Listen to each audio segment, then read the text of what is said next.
Bem, vamos continuando então. Tivemos aí uns problemas de bateria, de memória, de carga, e aí acabou que fizemos uns vídeos menores. Mas vamos aproveitar também, não vamos deletar não, vamos aproveitar. Então nós estamos falando da experiência do Pentecoste, daí o nome Pentecostais, não é isso?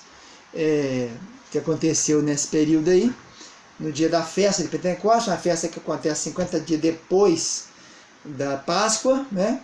Observava 7 semanas de 7. E nessa festa todos tinham que estar presentes, todos os judeus tinham que estar ali, de tudo quanto é lado. Estava ali aquele monte de nações que nós acabamos de ver. E aí, como um vento forte, línguas como de fogo, repartidas na cabeça de cada um. E aí começa a acontecer agora um milagre, que nós vamos explicar agora sobre isso ali. E viram, e todos foram cheios do Espírito Santo. Até então quem tinha sido cheio do Espírito Santo era Zacarias, era João, era Isabel, era Jesus, né? E Maria também, e começaram a falar em outras línguas, conforme o Espírito Santo lhe concedia que falasse. E em Jerusalém estava habitando judeus, homens religiosos de todas as nações, que estavam debaixo do céu. Ouvindo aquela voz, juntou a multidão toda, confusa, porque cada um ouvia falar na sua própria língua. E todos pasmavam e se maravilharam, dizendo uns aos outros: não são todos galileus, pessoal, que está falando? Como é que eu estou ouvindo cada um na nossa própria língua nativa? Né? E aí passa o nome das nações todinhas, né? E diz assim: todos os temos ouvido em nossas próprias línguas falar das grandezas de Deus. Todos se maravilhavam e estavam perplexos, perguntando aos outros: o que quer dizer isso? Então nós temos aqui uma perplexidade, uma coisa que não é normal. Acontece que está acontecendo aqui uma coisa extraordinária. Esse povo nunca viu isso aqui. É uma anormalidade. Outros saíram zombando, né? Alguns creram e falaram isso. O outro saiu zombando: estão embriagados, eles tomaram muito vinho de manhã cedo, né, e tal. Então vamos lá examinar passo a passo agora do que está acontecendo nesse caso aqui. Então primeiro nós temos aqui um episódio que mostra que o Espírito Santo desceu naquele lugar, né? E eles foram possuídos por esse Espírito Santo. Houve um barulho muito forte, parecia um vento, parecia língua na cabeça de cada um, como uma centelha de fogo, né? Em vez de falar língua, falar centelha. E aí o camarada passa a falar uma outra língua, e quem está escutando, escuta como se fosse a língua dele. Eu estava citando um exemplo agora há pouco: eu sou judeu brasileiro, né? Nascido no Brasil, conheço hebraico e aramaico, mas sou aqui do Brasil. E eu estou lá, e naquele Pentecoste ali, vamos supor que Pedro começa a falar em outras línguas, que não é brasileiro, que não é português, né, que o brasileiro não existe, e eu estou escutando em português. Ele está falando em uma outra coisa que eu não sei o que é, um outro linguajar, mas eu estou ouvindo português, como se fosse a tradução simultânea. Então, para examinar isso aí, nós temos que fazer o seguinte: há muitas teorias sobre isso aí. Alguns falam que aquilo ali, ele estava escutando o camarada mesmo falar na língua, no caso, eu que era brasileiro, escutando português mesmo. O Pedro passou a falar em português. O milagre foi que o Pedro teria falado em português. Nós, pentecostais, não acreditamos nisso não. Essa teoria é a teoria dos históricos. Os nossos irmãos históricos entendem que foi um milagre que realmente aconteceu e que o Pedro teria falado português. No meu caso, para eu entender que eu era judeu brasileiro. Mas nós, pentecostais, não cremos nisso. Nós cremos no que eu acabei de dizer. O Pedro falou numa outra língua que não era hebraico, nem grego, nem português, falou numa outra tipo de língua, e eu, por milagre, pela ação do Espírito Santo, que é a simultaneidade da tradução, né? Houve uma tradução simultânea pelo Espírito, eu ouvi aquela língua que ele falava, que era outra língua, que não era nem português, nem hebraico, nem aramaico, e nem qualquer outra, eu escutava em português. Mas o meu colega, que é do Chile, escutava a mesma língua do Pedro falando em chileno, em espanhol, entendeu?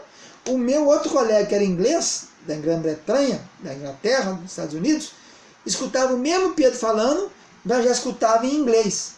E assim sucessivamente. Tinha um japonesinho do meu lado lá, se eu tivesse lá naquele dia, que ele falava japonês, mas o Pedro continuou falando na mesma língua que ele falava, e o camarada entendeu em japonês. Então o milagre está nisso aí. Agora, para compreender isso aí, precisamos fazer o exame do grego, né? Para saber isso aí. Aqui nós temos o Degree, o Novo Testamento grego, né? Em Atos dos Apóstolos, capítulo 2. Aí nós vamos encontrar dois tipos de vocábulo usado aqui para línguas. Nós vamos encontrar aqui um vocábulo que chama dialectos. Dialectos. Dialectos quer dizer a língua materna, a língua nativa. No meu caso, o meu dialeto é português, meu idioma é português. E vamos encontrar o outro, a palavra usada aqui, que é a palavra glossa. Glossa quer dizer língua, entendeu? Então nós vamos encontrar dois tipos no português aparece língua, mas na verdade nós vamos encontrar duas coisas diferentes aqui. Uma hora, quando se falar referente à língua nativa, quando falar referente à língua materna, idioma, então vai aparecer a palavra dialecto. E quando se referir a outra língua, a língua que não é a língua nem português, nem idioma nenhum, nem dialeto nenhum, vai aparecer a palavrinha grega glossa. Então essa palavra grega glossa, aqui procurada aqui na concordância, na Nova Concordância grego-espanhola do Novo Testamento, eu tenho aqui esse vocábulo glossas, né? Ele aparece 50 vezes no Novo Testamento. Desde Marcos 7,33 até Apocalipse 17,15, quando fala de povos, nações e línguas. E a primeira ocorrência está aqui em Marcos 7,33, e cuspindo Jesus tocou na sua língua. Aquele caso do milagre do camarada mudo, né? Mas nós queremos falar agora do Atos 2. Vamos ver no Atos 2 o que é dialeto e o que é língua, para a gente entender isso aí. Então, Atos 2,3 diz assim: línguas repartidas como de fogo. Nesse caso, o vocábulo é glossas. Língua repartida como de fogo é glossas. Não é idioma. 2,4. Hablar em outras línguas. Passar a falar em outra língua. É também glossas. Não é idioma. E nós ouvimos falar em nossa própria língua. Também língua que não é idioma. E versículo 2,26. E gozoso mi língua. Vamos ver 2,26 o que é isso aqui? Porque não deu para entender isso aqui não. Por isso alegou meu coração e minha língua exultou. Então, língua aqui, o órgão, né? A língua aqui, ó. E 10,46 não vai interessar para nós, né? Mas também fala que vai se interessar, que é o episódio do outro episódio que teve, onde aconteceu esse manifestar das outras línguas. 10,46 diz assim: e eles ouviam falar em línguas, em outra língua, que não era idioma. E o 19,6 também é outro episódio que houve, o Espírito Santo desceu e eles falaram em línguas, e hablavam em outras línguas. Muito bem. Depois, nós vamos lá para Coríntios 12, quando nós temos Coríntios 12, 13 e 14, o 12 fala dos dons, o 13 do amor e o 14 do uso dos dons. No 12,2 diz assim: há outra variedade de línguas. Aquela língua ali não é língua dialeto, não é idioma. É outra língua, é língua espiritual, dons espiritual, outra língua, variedade de línguas, língua dos anjos, etc. 12,10 interpretavam nas línguas. Capítulo 12, versículo 28, que ele fala sobre os dons e governos e variedade de línguas. Depois 12,30, falam todos em línguas? Não é idioma, é língua órgão, é outra glossolalia, glossos. 13,1, e hoje habla-se línguas humanas. Paulo está dizendo aqui, né, se ele falasse línguas humanas, não preferia. E cessariam as línguas, né, se eu tivesse o amor. Agora, dos três permanece o amor, as línguas e tal. 14,2, porque o que fala, abre em línguas. 14,4, o que fala em língua, outras línguas, outro gênero de língua. Que todos falassem línguas, versículo 5, de novo, 2 vezes. O 6, hablando em línguas, falando em línguas. 9, por la língua, vocês não vão dizer o que eu estou falando. 13, por la qual é o que abre, o que fala em língua, porque se orar em língua, se eu orar em língua. 14, 18, o que fala em língua mais que todos. 19, que eu prefiro falar 10.000 palavras em língua, que 10.000 palavras em língua. Ele fala que preferia falar 5 no idioma dele, do que 10.000 nas outras línguas. 22, assim a língua é um sinal. 23, e todos falam em línguas. 26, tem doutrina, tem língua. 27, se hablar algum em língua. 39, não impeça ninguém de falar em línguas, né?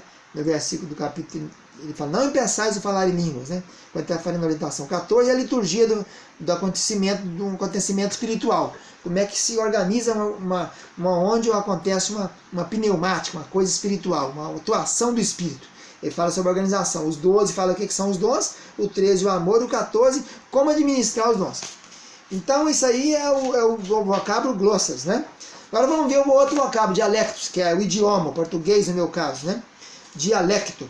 Vamos achar então aqui na concordância. Tá aqui, ó, só aparece 6 vezes no Novo Testamento.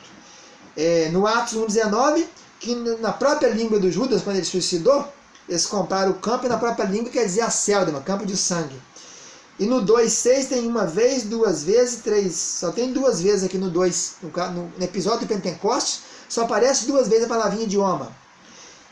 Cada um ouvia falar em sua própria língua, no próprio idioma dele. Aí no 2,8, nossa língua em que somos nascidos. Estão falando a nossa língua, no dialeto nosso.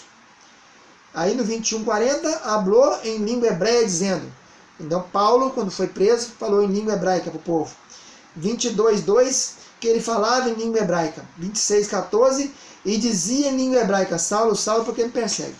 Então ficou bem claro para nós precisamos entender isso bem, que línguas, outras línguas é uma coisa, e língua, dialecto é outra coisa. Então ali é um episódio singular, nós precisamos parar, estudar ele um pouquinho agora, já que nós fizemos levantamento de línguas, dialecto e língua glossas. No outro bloco agora vamos falar só sobre isso, ok? Um abraço, fica na paz, tchau, tchau.